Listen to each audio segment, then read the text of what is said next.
set to be elected mayor of Davao City by a landslide despite being detained at The Hague. Duterte is winning the mayoral contest with about 8 times more votes than his rival, Carlo Nograles. His impending victory is seen as a testament to his enduring influence. Duterte was brought to The Hague in March on an International Criminal Court warrant for crimes against humanity. Clearly, they still have influence over Davao City. But the question is, will the influence stay there still, knowing that there is an impeachment trial that's impending? Lalabas ba sa Davao ang impluensya pa rin ng mga Duterte? Alam mo, if our batting average would be political families, no, that retain their bailiwicks, like even the Marcoses, they've retained their bailiwicks despite their period of time that they lost national presence, no, they maintain their local presence, and that has always been the formula, no. If you want to get back at national prominence, you always remain holding, no, a local stronghold, no. And Davao would be difficult to get the take back from the Dutertes kasi talagang pag tinignan mo, maganda naman talaga yung nangyari doon. Not to mention, of course, that Davao is the biggest city, no, all over the country. In fact, it's a city that is even bigger than other provinces. The lawyer, former President Duterte, weighing in on his overwhelming victory in Davao City. Attorney Nicholas Kaufman says it shows the total rejection of the Marcos administration's move to stamp out the legacy of Duterte. He adds the electorate showed its clear desire for the former president's return to the Philippines. Over in Cebu for now, new names dominate the political landscape following the midterm elections. We're getting an update now from Annie Perez, live from Cebu. Annie, good afternoon. What's the latest there? Hi, Stanley. That's right. We have new names now dominating our political landscape here in Cebu. Let's start with Cebu City. The proclamation was done early this morning as delayed in transmission contributed also to the delay of the proclamation. It's Nestor Archival, who is now the mayor-elect of Cebu City with 256,197 votes. And his running mate, the former Cebu City Mayor Tomas Osmeña, is now vice mayor-elect with 233,906 votes. Both are members of the Liberal Party and are locally part of the Bando Osmeña Pundok Kauswagan.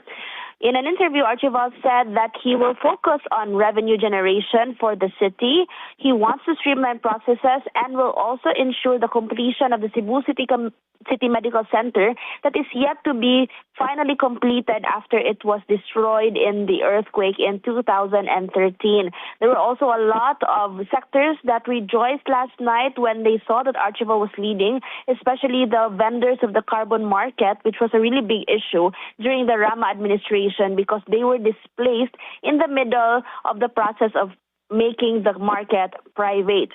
Some of them really lost their livelihood and had to stop selling in the stalls in the places that they were at in the carbon market. Over in Cebu province, there is no proclamation yet, but we are seeing the numbers that political neophyte Pam Baricuatro has over 1,088,765 votes, while incumbent Governor Gwen Garcia only has 744,261 votes. We got word from Comelec 7 that the delay is due to a malfunctioned SD card, USB rather, and they had to ask permission from the central office to reformat that USB flash drive rather, because there is really no progress in the transmission and in the reading of the files, and they just got the approval now, and it has been reformatted, and now the members of the electoral board of that specific precinct has to refeed about 800 ballots that were already casted. So at present, there is now 84.91% of election returns canvassed, and the COMELEC Cebu Province are now waiting for that one town, which is Pinamungahan, to finally transmit their results. Baricuatro is now is here at the capital, and she is waiting to be proclaimed. And in a short interview, she said that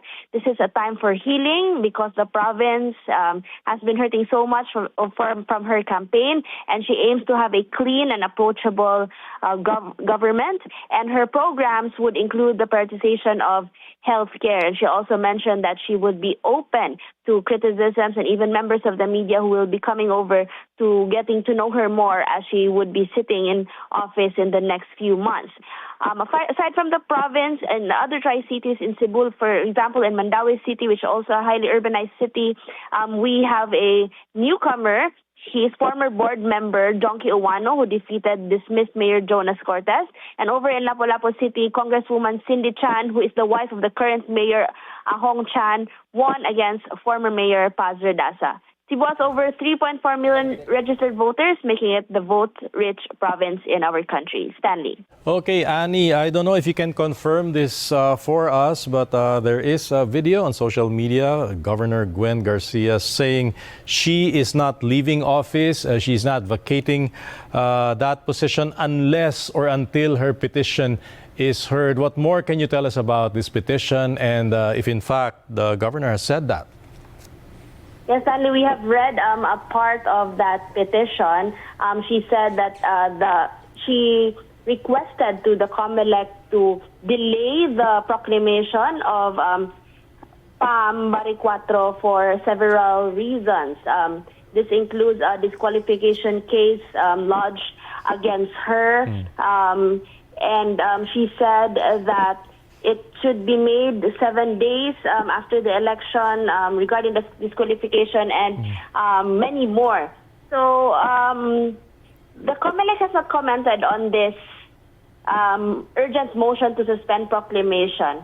And we haven't talked to Governor Gwen Garcia also on the matter, but there is a motion being sent to COMELEC Manila regarding the proclamation of PAM. And that's just what I can confirm at the moment. And there's also no conceding at this time around 2:40 p.m. Stanley. Okay, Annie, do update us on those developments. Thank you so much for that report from Cebu.